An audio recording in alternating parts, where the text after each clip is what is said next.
pose la question, pourquoi tel est ton ami? Je sais pas, on est ensemble depuis très très longtemps, c'est tout. Jésus étant Dieu a refusé de subir ça, parce qu'il connaissait l'impact de sa destinée. Celui qui respecte sa destinée respecte son entourage. Celui qui respecte sa destinée tamise son entourage.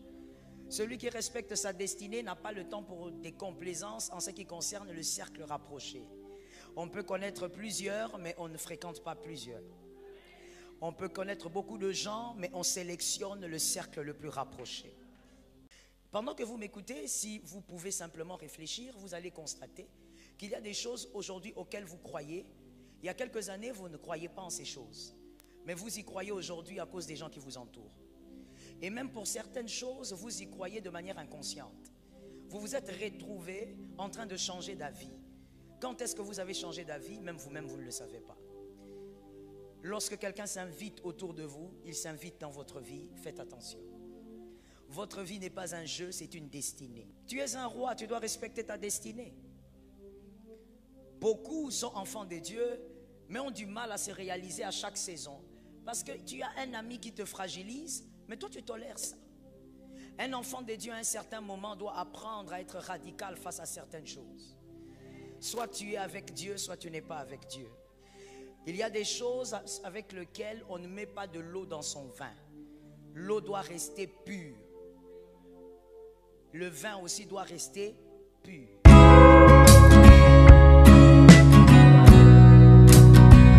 Tu pries, tu travailles, tu fais des efforts, mais rien n'avance vraiment.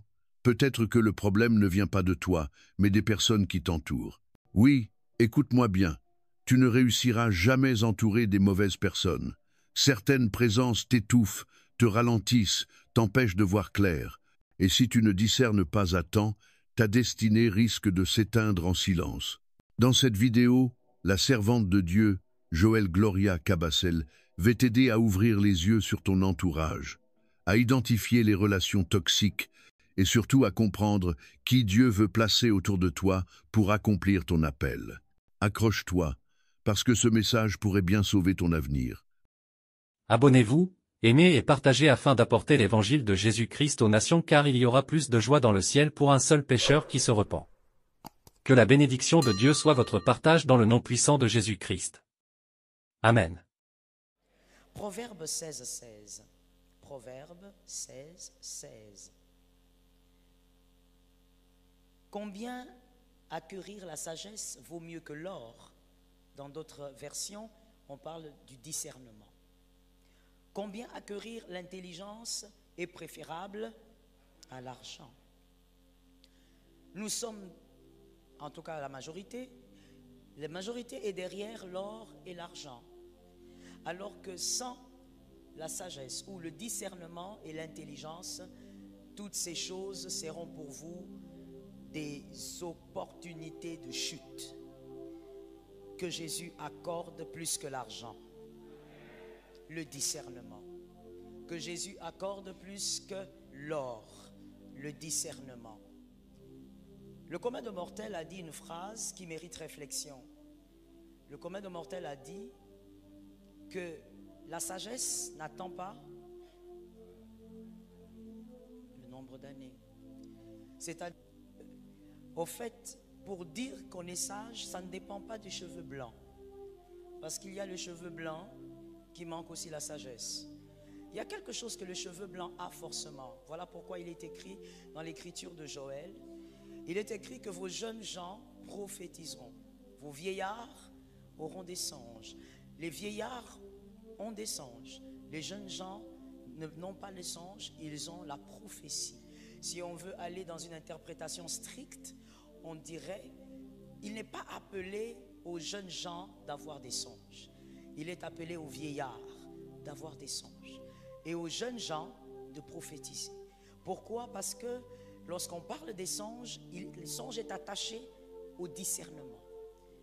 Il y a quelque chose que le vieillard a, l'expérience. L'expérience peut lui permettre de discerner les songes et les visions. Pourquoi on n'a pas dit aux jeunes gens de discerner? C'est-à-dire, on n'a pas dit que les jeunes gens auront des songes, alors que vous avez des songes aujourd'hui, malgré que vous êtes jeunes. Mais pourquoi on ne l'a pas dit? Parce que le jeune homme n'a pas assez d'expérience, des fois, pour discerner. Que Dieu vous accorde un esprit de discernement. Que vous ayez 15 ans, que vous ayez 12 ans, 30 ans, 60, 70, que Dieu vous accorde un esprit de discernement. C'est un esprit qu'il faut chercher continuellement. Il ne faut pas arrêter en disant « je suis déjà assez sage ». On n'est jamais assez sage. Soyez délivrés au nom de Jésus. On n'est jamais, c'est comme évidemment, on n'est jamais assez intelligent, donc on n'est jamais assez sage. Ne vous dites jamais, comme j'ai vaincu telle ou telle autre chose par la sagesse, donc j'ai assez de sagesse. Demandez la sagesse et le discernement tous les jours. Demandez le discernement plus que vous ne demandez la prophétie. Ça ne sert à rien de prophétiser sans discerner. C'est une arme qui vous détruira. Je vais même choquer. Ça ne sert à rien d'avoir une onction si vous n'avez pas un esprit de discernement. Vous serez une arme à destruction massive. Le discernement. Le discernement est grand et on en a besoin. Le discernement va vous empêcher de mal comprendre votre entourage. Parce qu'on parle des amis, c'est le combat lié au cercle du roi. Donc vos amis. Le discernement va vous permettre de très bien comprendre votre entourage. N'oublions pas ceci. Celui qui s'invite dans votre entourage, s'invite dans votre vie. On ne sait pas vraiment pourquoi certaines personnes négligent cet aspect. Quelqu'un qui vient comme un cheveu qui tombe dans une soupe, qui fait partie de votre entourage, comme ça. Vous ne savez même pas très bien qui c'est. Vous ne savez même pas pourquoi il est venu au fait près de vous. Vous ne cherchez même pas à savoir, au fait, vous subissez simplement sa présence. Mais vous oubliez quelque chose d'essentiel. Celui qui est autour de vous s'invite dans votre vie. Et lorsque quelqu'un s'invite dans votre vie, cela voudrait dire que cette personne a de l'influence sur votre destinée. On ne néglige pas ce qu'on entend qui vient des proches, parce que ça a toujours une certaine influence. Pendant que vous m'écoutez, si vous pouvez simplement réfléchir, vous allez constater qu'il y a des choses aujourd'hui auxquelles vous croyez. Il y a quelques années, vous ne croyez pas en ces choses. Mais vous y croyez aujourd'hui à cause des gens qui vous entourent. Et même pour certaines choses, vous y croyez de manière inconsciente. Vous vous êtes retrouvés en train de changer d'avis. Quand est-ce que vous avez changé d'avis? Même vous-même, vous ne le savez pas. Lorsque quelqu'un s'invite autour de vous, il s'invite dans votre vie, faites attention. Votre vie n'est pas un jeu, c'est une destinée. Si c'était un jeu, Dieu ne vous aurait pas créé. Je répète encore pour celui qui dort au fond. Votre vie n'est pas un jeu, c'est une destinée. Si c'était un jeu, il ne vous aurait pas créé. Il vous a créé pour conquérir. Il vous a créé pour gagner les âmes. Il vous a créé pour réussir sur terre. Il vous a créé pour ne pas rater le ciel. Il vous a créé pour accomplir votre destinée. Qui dit accomplir la destinée dit la permission aussi aux autres de se réaliser. Aucun roi ne réalise sa destinée seul. On réalise sa destinée avec plusieurs autres. Je veux le dire mieux pour celui qui dormait. Votre destinée est connectée à plusieurs autres destinées. Et donc vous êtes obligé de réussir votre destinée. Prenez votre vie au sérieux. Regarde un voisin, dis-lui, je suis connecté à plusieurs vies. Que Jésus nous aide. La manière dont vous subissez votre cercle le plus rapproché m'étonne beaucoup. C'est étonnant parce que vous commettez une erreur. Et gloire à Dieu, Jésus n'a pas commis cette erreur. Lui en étant Dieu, lui étant sage, lui étant ce qu'il était, mais il a refusé de faire ce que vous vous permettez de faire aujourd'hui. À votre âge, vous subissez votre cercle le plus proche. Oh, que l'Éternel nous délivre du mal. Que Jésus accorde un esprit de discernement. Que cette année tu saches quoi faire afin que tu fasses ce que tu dois faire.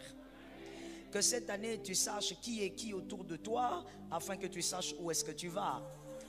Vous savez, très souvent ce sont les personnes les plus proches qui nous ralentissent.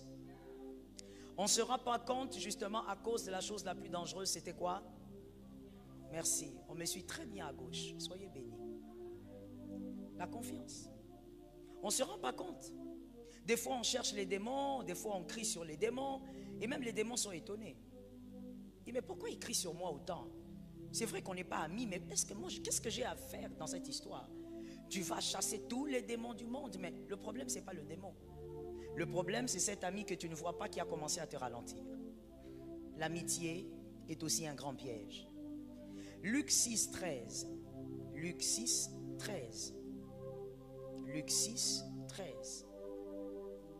Quand le jour parut, il appela ses disciples et il en choisit 12, auxquels il donna le nom d'apôtres. Nous allons essayer de le lire tous ensemble parce que je sens qu'il y a quelqu'un qui commence à penser à autre chose. On va aider cette âme à être dans l'écriture et être dans le culte. On va lire 1, 2, 3. Quand le jour apparut, il appela ses disciples et il en choisit, auxquels il donna le nom. Il avait plusieurs disciples. Il en choisit. On a bien lu ce mot-là? Choisir. Choisir, c'est différent de subir. Choisir. On te pose la question, pourquoi tel est ton ami? Je ne sais pas, on est ensemble depuis très très longtemps, c'est tout. Jésus étant Dieu a refusé de subir ça, parce qu'il connaissait l'impact de sa destinée. Celui qui respecte sa destinée respecte son entourage. Celui qui respecte sa destinée tamise son entourage. Celui qui respecte sa destinée n'a pas le temps pour des complaisances en ce qui concerne le cercle rapproché. On peut connaître plusieurs, mais on ne fréquente pas plusieurs. On peut connaître beaucoup de gens, mais on sélectionne le cercle le plus rapproché. Non, mais pourquoi telle personne ne vient jamais chez vous? Parce que tout le monde n'est pas obligé de venir chez vous. Le cercle rapproché doit être étudié. Parce qu'on a une destinée à préserver. On a une destinée à respecter. Et je peux même aller au-delà. On a un salut à préserver. J'ai aimé cet amen. La Bible dit, Jésus lui-même, le Maître, a choisi les 12 apôtres. Il a choisi un à un qui devait être proche. Et vous le savez, après avoir choisi les 12, quand il devait se retirer, il choisissait aussi 3. Vous connaissez leur nom. Il s'agit... Merci. Il a choisi encore. Quand il fallait voir le secret de sa personne, il n'est pas allé avec tout le monde. Parce que c'est une réalité. La confiance crée un danger, comme je l'ai dit. La confiance semble être quelque chose de merveilleux. Une chose inoffensive, mais en réalité, ça crée un danger. Le premier danger, c'est le danger de tolérer plutôt que d'amputer ce qui fragilise votre destinée. Lorsque vous avez confiance en quelqu'un et que la personne fait des choses qui fragilisent votre destinée, vous ne réalisez même pas. Au lieu d'amputer la chose, tu tolères. La chose fragilise ta destinée. Tu as un ami qui est très proche de toi, mais lui, à chaque fois que tu as un problème, il te dit, il faut aller voir un marabout quelque part. À chaque fois que tu as un problème, lui te conseille autre chose que les valeurs de Dieu. Au fait, quelqu'un qui est à côté de toi, mais tout ce qu'il te dit fragilise ta destinée. Mais par amour pour lui, tu ne vois pas. Au lieu d'amputer le mal, tu tolères. Tu dis, oh, c'est pas grave, je le maîtrise. Oh, mon ami là, il est toujours comme ça. Non, mais comment tu vis avec un ami qui est si alcoolique, qui aime tellement les péchés, il aime tellement les femmes, il est alcoolique, oh non, ne vous en faites pas, c'est pas grave, il n'est pas si dangereux, je le gère. Personne ne peut gérer le péché. Personne ne peut gérer le péché. Personne ne peut gérer le démon. C'est pourquoi on n'est pas appelé à gérer les démons. On est appelé à dominer. Regarde un voisin, dis-lui, fais attention à ton entourage. Tu es un roi, tu dois respecter ta destinée. Beaucoup sont enfants de Dieu, mais ont du mal à se réaliser à chaque saison. Parce que tu as un ami qui te fragilise, mais toi tu tolères ça. Un enfant de Dieu à un certain moment doit apprendre à être radical face à certaines choses. Soit tu es avec Dieu, soit tu n'es pas avec Dieu. Il y a des choses avec lesquelles on ne met pas de l'eau dans son vin. L'eau doit rester pure. Le vin aussi doit rester pur. Attention avec cette chose que tu banalises. La chose que tu banalises qui vit autour de toi grandit. Ne tolère pas le mal. Le mal que tu tolères aujourd'hui peut t'écrouler demain. Le même mal. Mais au nom de la confiance, plusieurs ont laissé le mal et ce mal a déstabilisé leur destinée. Certaines personnes même ont blagué avec certains mots comme celui-ci dont je veux parler. Plusieurs banalisent. Tu as ton téléphone, tu es un homme marié et tu causes avec toutes les femmes du monde. Parce que pour toi, c'est ça l'amitié. C'est ce qui est normal. Toi, tu n'as pas de limites alors que tu es un homme marié. Je veux peut-être te choquer, monsieur, madame. Être marié est une prison. Si tu n'étais pas prêt à entrer dans cette prison, il ne fallait pas entrer. Être marié est une prison. Pourquoi? Mais parce que vous n'êtes plus libre de faire ce que vous voulez, vous dépendez de quelqu'un. Même causer, vos causeries, votre entourage dépend aussi de cette personne-là. Mais il y a des hommes mariés justement qui banalisent et ça ressemble à ça. Au lieu d'amputer, vous tolérez. Tu causes avec cette sœur de l'église parce que toi tu es devenu automatiquement pasteur. On ne sait même pas qui t'a consacré pasteur. On ne sait pas. Ce qui est étrange, c'est que c'est dans cette église, alors que moi, le pasteur résident, je n'étais pas consacré pasteur. Non, toi, tu causes avec toutes les filles de l'église. Oh, madame, je ne vous ai pas vu aujourd'hui. Ce n'est pas votre travail.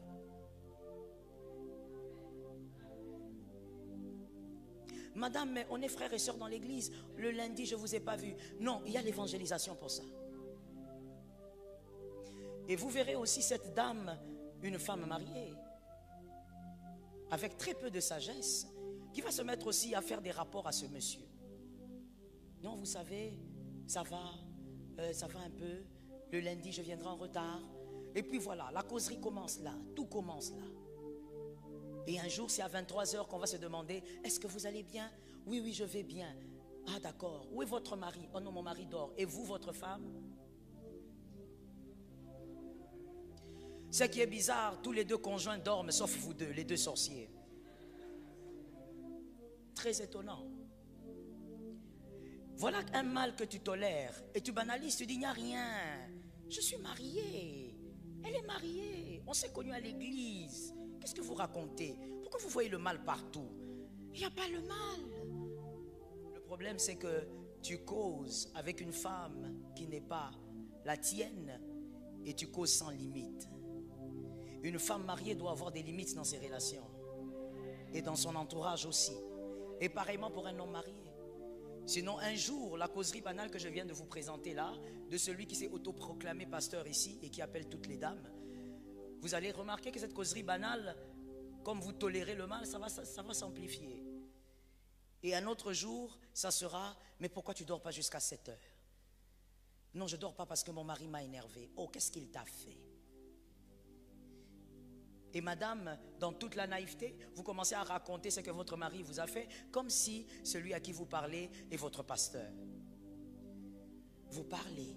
Et lui aussi, à un moment donné, dit, oh, le Seigneur va vous aider. Moi aussi, ma femme, elle a beaucoup de défauts. Et donc, vous deux, les insatisfaits, vous vous retrouvez. Et ensuite, nous allons remarquer qu'à la fin du culte, tout le monde se salue, mais sauf vous deux. Vous savez, lorsque le culte se termine, quand certaines personnes ne se saluent pas, ce n'est pas forcément parce qu'ils ne se connaissent pas. Certaines personnes pensent être très intelligentes alors que ce sont des choses que les gens comprennent. Oui, oui. Elles font semblant comme si elles ne se connaissent pas alors que dans le téléphone, le monsieur marié qui est ici devant moi, là, il a mis le nom de la dame mariée aussi qui est ici devant moi. Dans son téléphone, cette dame s'appelle Menuisier. Et la femme, l'homme marié dans son téléphone aussi, la dame qui est ici, s'appelle Plombier. Mais quand on finit le culte, oh là là, c'est comme s'ils ne se sont jamais connus. Hein. C'est comme s'ils ne se sont jamais vus. L'autre va à gauche, l'autre va à droite. Non, monsieur, il y a des gens qui savent voir qu'il y a quelque chose d'anormal. Mais tu vois ce que tu avais au début pensé, que ce n'était pas grave. Madame, ça t'a mis dans des très mauvais draps. Ne tolère pas le mal. Ampute le mal, il faut respecter ta destinée. Ainsi, un homme intelligent a dit, tout m'est permis, mais tout Je peux tout faire, hein, mais ce n'est pas utile. Ça m'amène à quoi? J'ai toujours dit ceci à la jeunesse, mais je veux le dire ici aujourd'hui à tout le monde. Lorsque vous faites quelque chose dans la vie, posez-vous toujours la question, c'est quoi la fin de cette histoire?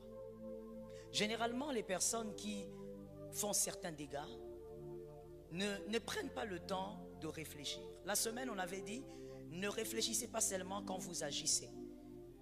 Vivez en réfléchissant.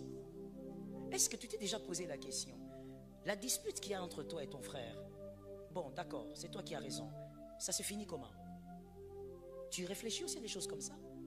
C'est que j'ai commencé ici avec tel. La fin, c'est quoi? Cette amitié-là, oui, ça me bénit. Mais on va aller jusqu'où? D'ici 5 ans, ça va ressembler à quoi? Si tu réfléchissais comme ça, il y a beaucoup de choses que tu amputerais. Tu n'as pas besoin de voir les conséquences pour les couper. Les hommes intelligents n'attendent pas les conséquences néfastes pour couper certaines choses, pour amputer certaines choses. Ils voient le cancer très tôt, avant même que ce cancer ne grandisse, et ils amputent. Des fois, tu peux te poser la question, mais pourquoi il a fait ça? Oh, mais pourquoi il a fait ça? C'était une bonne relation. Il a vu ce que tu n'as pas vu. Le discernement permet de se protéger à temps. Ainsi, il est écrit, l'homme prudent, il se cache. On ne voit pas le mal pour que le mal nous atteigne. Nous nous cachons. Que Jésus nous aide. La confiance est un danger, deuxièmement, parce que il y a le danger d'une interprétation biaisée face à un mal potentiel. Il y a le danger d'une interprétation biaisée face à un mal potentiel.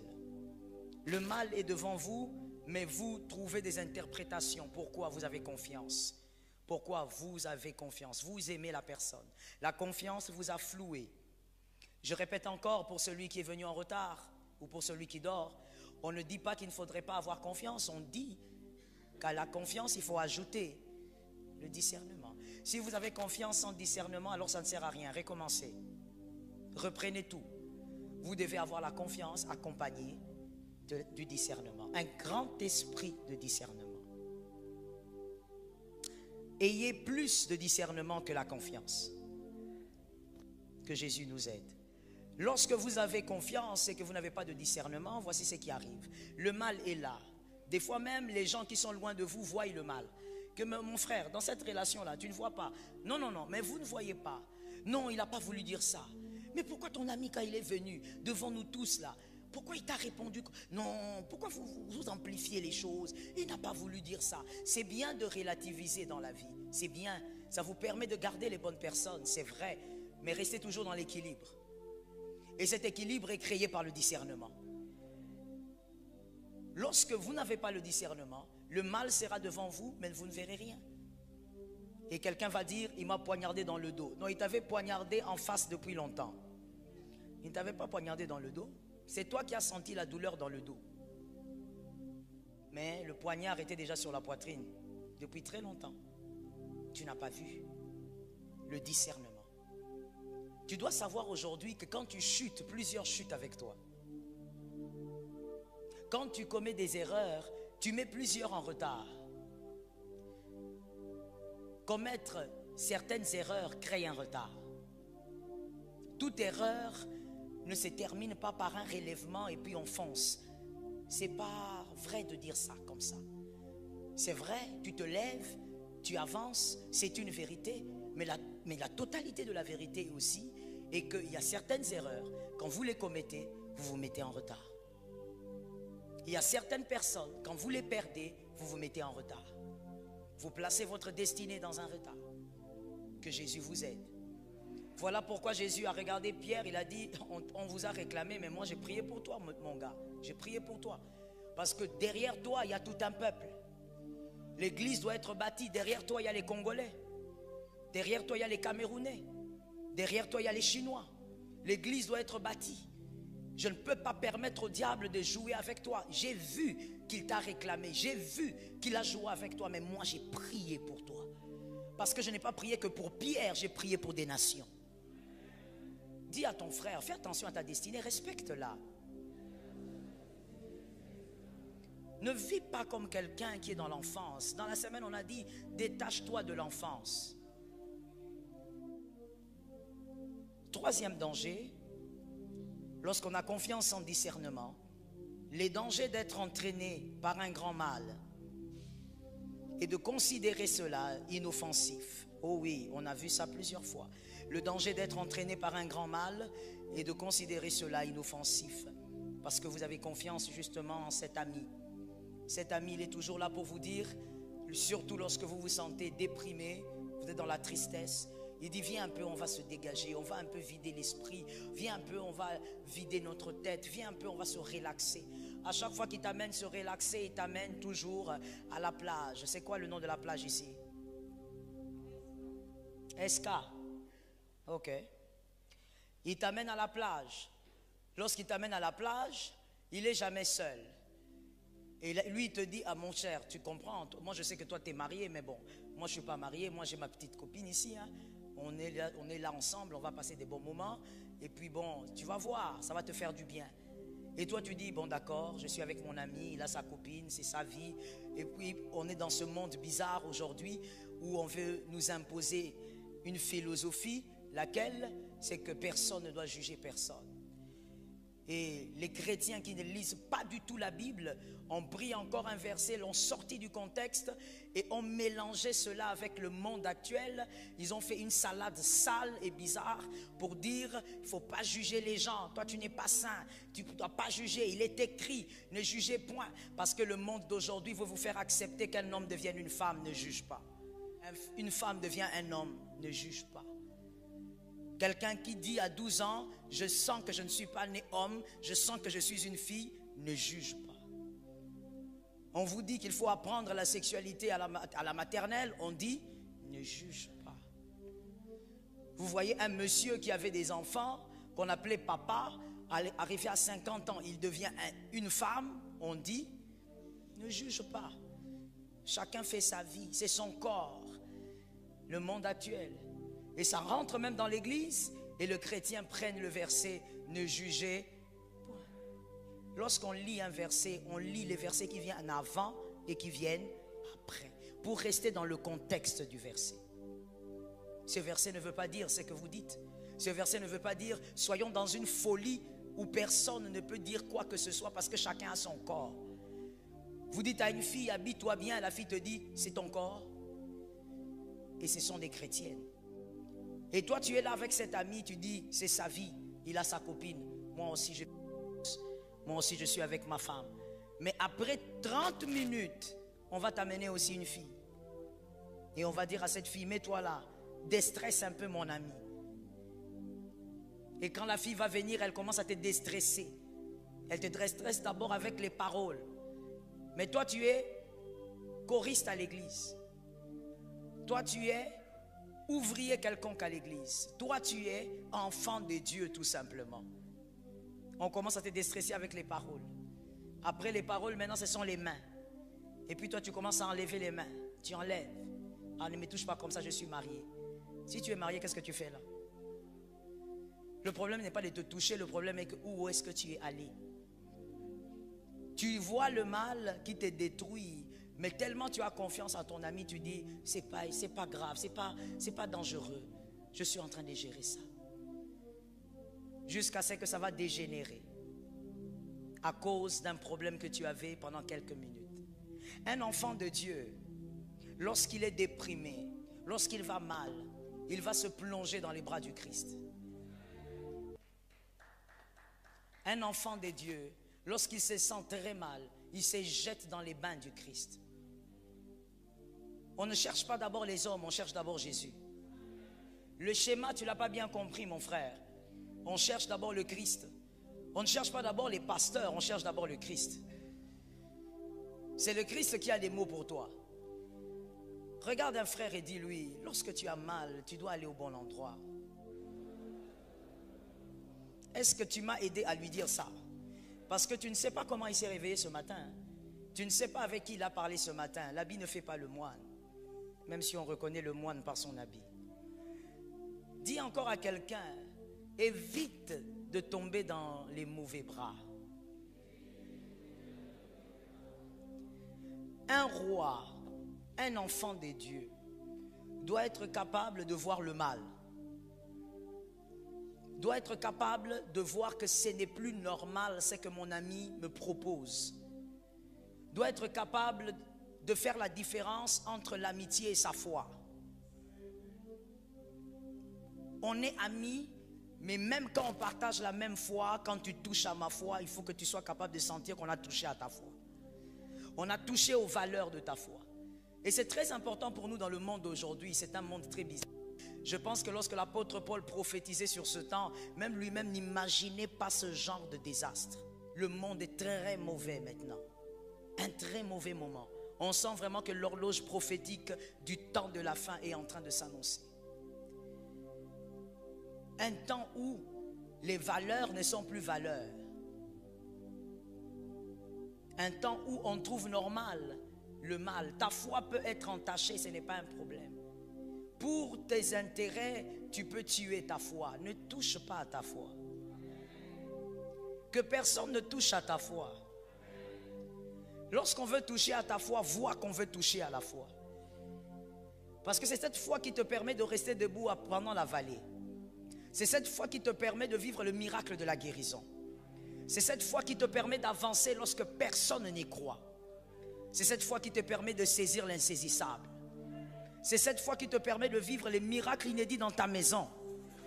C'est cette foi qui te permet d'aller là où personne ne peut percer. C'est cette foi qui t'amène de l'autre côté alors que personne n'arrive de l'autre côté. C'est cette foi qui te donne la joie que le monde ne comprend pas. C'est cette foi qui t'enlève la douleur que personne ne peut enlever. C'est cette foi qui te donne la condition de paix que le monde ne connaît pas. C'est cette foi qui te donne le sourire alors que à l'intérieur de toi, tu y es blessé. C'est la foi qui te dit ça ira alors que rien ne va autour de toi. C'est la foi qui te dit ça marchera alors que rien ne marche autour de toi. C'est la foi qui te dit tu es un vaillant, va de l'avant, ça marchera. C'est la foi qui te dit que tu n'es pas un petit homme alors qu'on t'appelle petit dans la famille. C'est la foi qui te fait comprendre que ton avenir est grand malgré que tu n'as rien aujourd'hui. C'est ta foi qui te fait comprendre que tes rêves ne sont pas des rêveries, ça finira par arriver. Qu'on ne touche pas à ta foi est sacrée. Dis avec moi en levant la main droite, ma foi est sacrée. On ne touche pas à la foi. C'est la foi qui te donne le manteau qu'aucun homme ne pourra coudre sur la terre. C'est le manteau de la force, le manteau de la persévérance, le manteau de la détermination, le manteau de la grâce. La grâce t'accompagne à cause de la foi. La grâce ne t'accompagne pas à cause du nom de ta famille. La grâce ne t'accompagne pas à cause de ton visage. La grâce et le bonheur t'accompagnent à cause de la foi. Que personne ne touche à ta foi, c'est à cause d'elle que la grâce et le bonheur t'accompagnent. Lève ta main droite et dis, Seigneur, délivre-moi du mal. Que personne ne touche à ta foi comme on touche à ta chemise. Qu'on touche à ta chemise, pas à ta foi. Qu'on touche à ta maison, pas à ta foi. Qu'on touche même à ta réputation, mais pas à ta foi. Parce que la foi est capable de redonner ce que les hommes ont arraché. La foi est capable de redonner ce que les hommes ont refusé. Dis avec moi en levant la main, je protège ma foi. Que quelqu'un dise avec autorité, personne ne doit toucher à ma foi. Que la maladie ne détruise pas ta foi. Que la douleur ne détruise pas ta foi. Que la souffrance ne détruise pas ta foi. Alors ne laisse pas les amis toucher à ta foi. Ce qui est correct est correct. Ce qui n'est pas correct n'est pas correct. Toi, ce qui est correct, c'est selon Dieu. Ce que Dieu dit amen, tu dis amen. Ce que Dieu refuse, tu refuses. Ce que Dieu refuse, on ne négocie pas. Parce que la foi est sacrée. Ce que Dieu a accepté, tu prends. Au nom de Jésus, celui qui a touché à ta foi cette année, que l'Éternel te mette à côté, à côté. Que personne ne touche à ta foi. C'est ta foi qui te permettra de dire je suis fort alors que tu es faible. C'est ta foi qui te permettra de dire c'est possible alors que toutes les voies sont fermées. C'est la foi qui te permettra de dire je suis là alors que les mondes des ténèbres avaient cru que tu étais enterré. C'est la foi qui va confondre les sorciers. C'est la foi qui va confondre les marabouts. C'est la foi qui va confondre les mondes des ténèbres.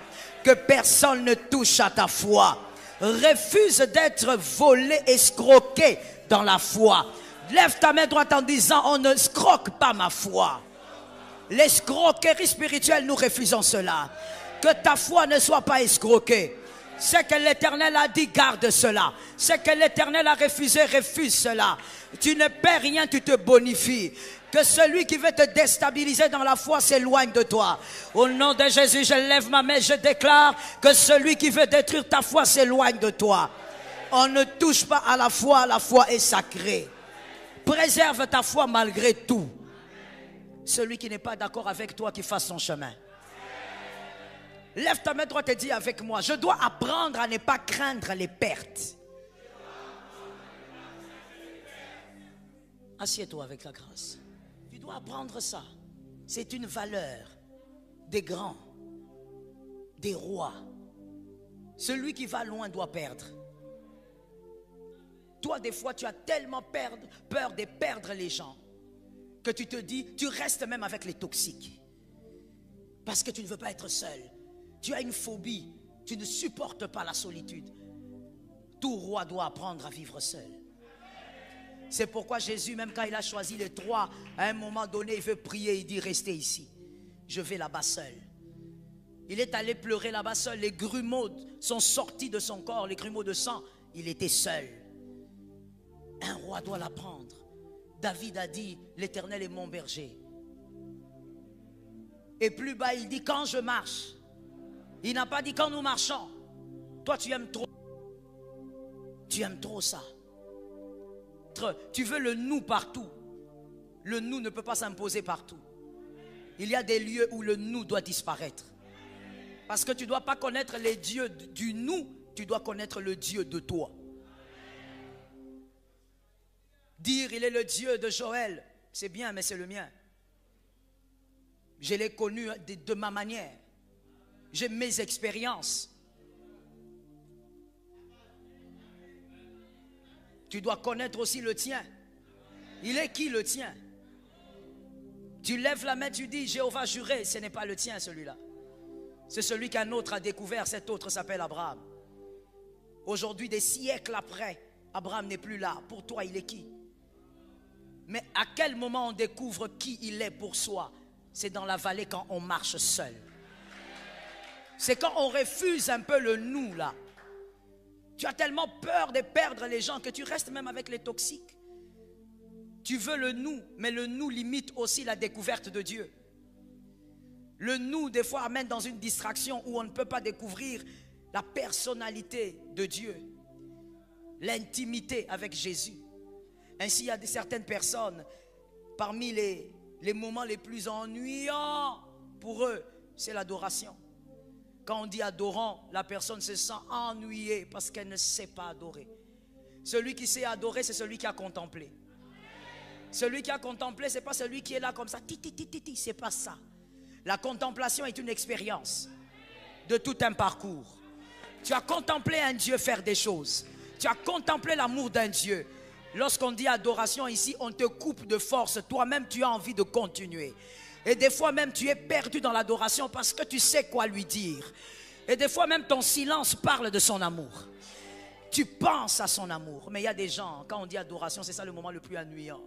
C'est quand on commence louange, alors il se sent un peu bien parce que là, il faut danser. Il est quand même congolais, comment on saura? Mais c'est dans le moi, le jeu, que des fois, le Seigneur se révèle de manière exceptionnelle. Alors j'ai dit à une âme, ne crains pas que quelqu'un parte parce qu'il a touché à ta foi. Sois capable de regarder une personne avec beaucoup d'amour et de lui dire, c'est que tu as commencé avec moi, je ne peux pas être dans ce couloir. On va rester des amis à distance, mais on ne peut plus se fréquenter. Parce que ce que tu as commencé, ça ne fait pas partie de mes valeurs. Je ne peux pas normaliser ce que le Christ répugne. Je ne peux pas normaliser ce que le Christ refuse. Ce qu'il refuse, je le refuse. Je te l'ai dit la semaine, des fois il faut se poser une question simple. Est-ce que là où je suis, si le Christ était là en chair, est-ce qu'il serait là? Est-ce qu'il dirait ce que je suis en train de dire? Que Jésus nous délivre. Il ne faudrait pas que lorsqu'on va dans une soirée de fête, à cause de ton entourage toxique justement, on t'appelle, on dit, aujourd'hui on met quoi? Oh, aujourd'hui on a dit qu'on se met en noir, d'accord. Quel type de robe? On t'envoie les robes et toi tu les portes comme quelqu'un qui ne réalise pas que tu n'es plus de ce monde. Toi tu mets tout et tu dis ce qui compte c'est le cœur. Ce que tu ne sais pas, c'est que ce que tu extériorises révèle le cœur noir. C'est ta connexion avec le mystère. Tu te connectes avec le mystérieux pour que certaines choses déménagent. Il y a des gens qui seront mal à l'aise autour de ta maison parce que tu es connecté à Dieu. Ne laisse personne t'empêcher de rêver de la parole de Dieu. Ce que Dieu a dit va arriver. Ces gens ont tellement dépensé comme ça. Et ce sont vos amis, hein, ce qui est étonnant. Les gens qui mangent avec vous. Hein. Quand vous mangez, ils vous disent, mais frère, est-ce que tu sais que tu rêves? Ma soeur, est-ce que tu sais que tu rêves? Arrête ça. Viens, vivons notre vie simplement, mon frère. La vie, c'est comme ça. On a déjà 40 ans. Ça ne veut rien dire. Moïse a été récupéré. Oh, ça ne veut rien dire. Moïse n'est pas Jésus. Que personne ne t'intimide en disant, mais Jésus a commencé à 30 ans. Mais tu n'es pas Jésus, mon frère. Jésus a manifesté le modèle, mais Moïse aussi existe. Qu'on peut récupérer après 30 ans. Tout dépend de ce qui est écrit sur ta destinée. Continue de croire que ce que tu n'as pas vu est entre les mains de Dieu, ça va arriver. Je dis à une âme, ne t'agite pas. Dis-moi à 3 personnes, arrête de t'agiter s'il te plaît. Est-ce que tu as prêché 3 personnes? Merci. Est-ce que tu peux m'aider à dire maintenant à 2? Mais s'il te plaît, tu le dis avec sourire. Hein? Arrête un peu avec ce visage-là. Dis avec sourire, arrête de t'agiter. Ne t'agite pas. Ce que Dieu dit arrive toujours. Même avec les cheveux blancs, on célèbre ça. Et laisse-moi dire à quelqu'un d'intelligent, quand Dieu donne avec les cheveux blancs, il t'ajoute les années. Tu vas voir Isaac, oh mon Dieu, Isaac aura sa femme, toi tu verras. Isaac va grandir, toi tu verras. Isaac aura Rebecca, toi tu verras. Jésus n'est pas un menteur, continue de croire. Qui est celui qui veut amputer tes rêves? Refuse cela au nom de Jésus. Que personne ne te dise ce sont des rêveries. Ce ne sont pas des rêveries, c'est la parole de Dieu. Écoute-moi bien, regarde-moi, lève ta main droite, dis avec moi. Voici une équation fausse selon la foi. Possibilité, plus faisabilité, plus compétence, égale humain.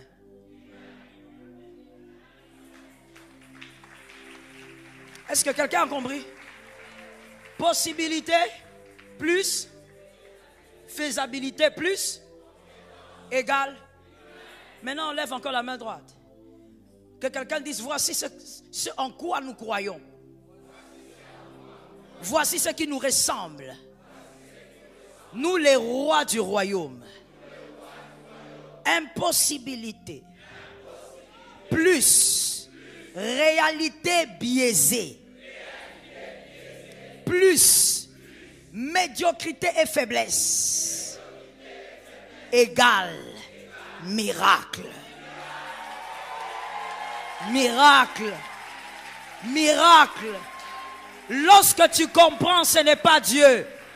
Ne m'amène pas un rêve que tu comprends. Ne m'amène pas une prophétie que tu peux réaliser toi-même.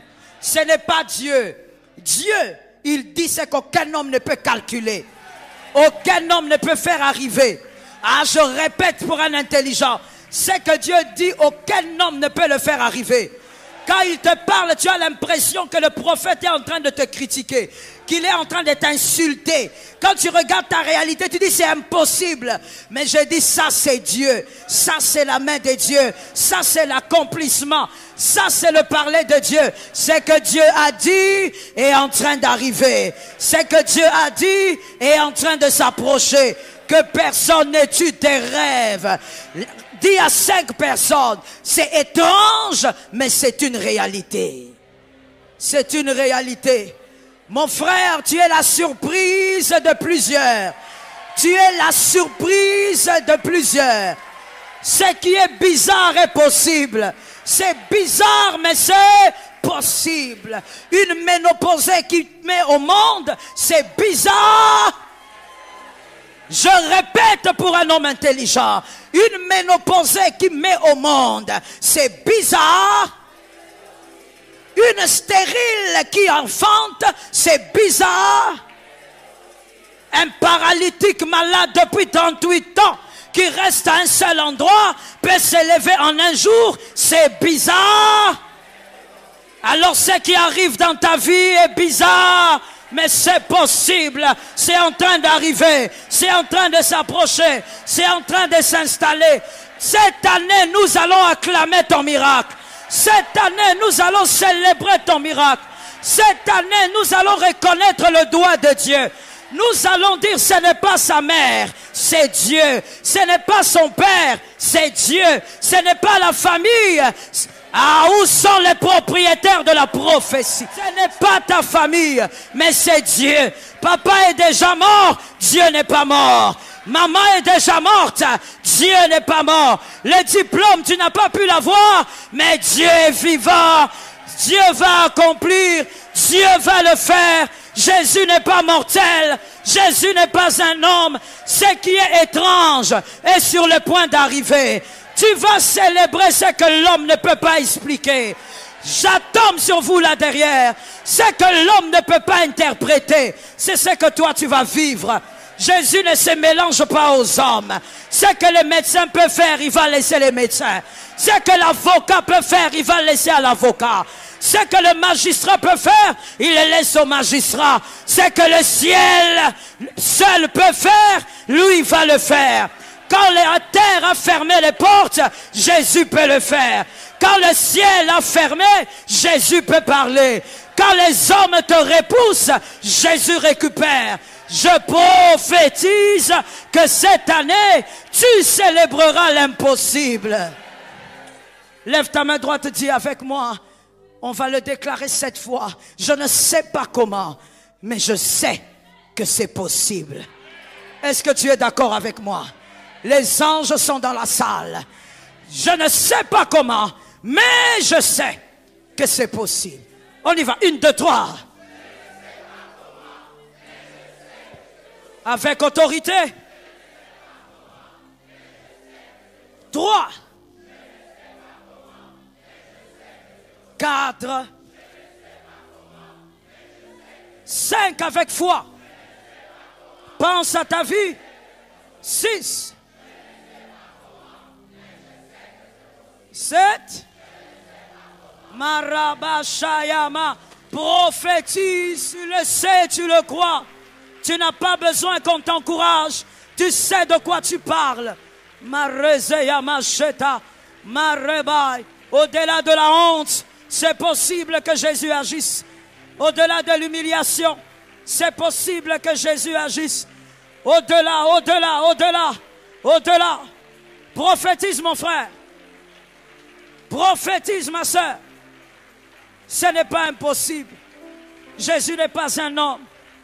Marazekayama shetayama. Marozeyama shike. Marozayaba sheta. Marabasikayama. Yemarezitema. Esprit de gloire. Esprit de puissance. Esprit de vérité. Shemarezayama. Yemarebo-seyama. Yemarazayabashe. Yemarabayebo-seya. Shebayabayaba. Sheyabayaba. Marezayama. Merabasakaya. Marobasete. Shemayabasaya. Merci Jésus. Lève ta main droite de là où tu es, s'il te plaît. Et si dans cette salle tu es assis, s'il te plaît, tiens-toi debout. Nous sommes en train de parler au Seigneur. Nous sommes en train de démontrer la foi. Nous allons déclarer 3 fois. Les hommes ont fermé, mais Jésus n'a pas encore parlé. Est-ce qu'il y a quelqu'un qui a besoin d'un miracle cette semaine? Est-ce qu'il y a quelqu'un qui veut voir la main de Dieu cette semaine? Les hommes ont fermé, mais Jésus n'a pas encore parlé. On va le déclarer 3 fois. 1, 2, 3. Les hommes ont fermé, mais Jésus n'a pas encore parlé. 2. 3. Marazea machetaya. Remebebebebebebe. Jésus. Jésus. Shalom bien-aimés dans le Seigneur, j'espère que vous avez aimé cette vidéo.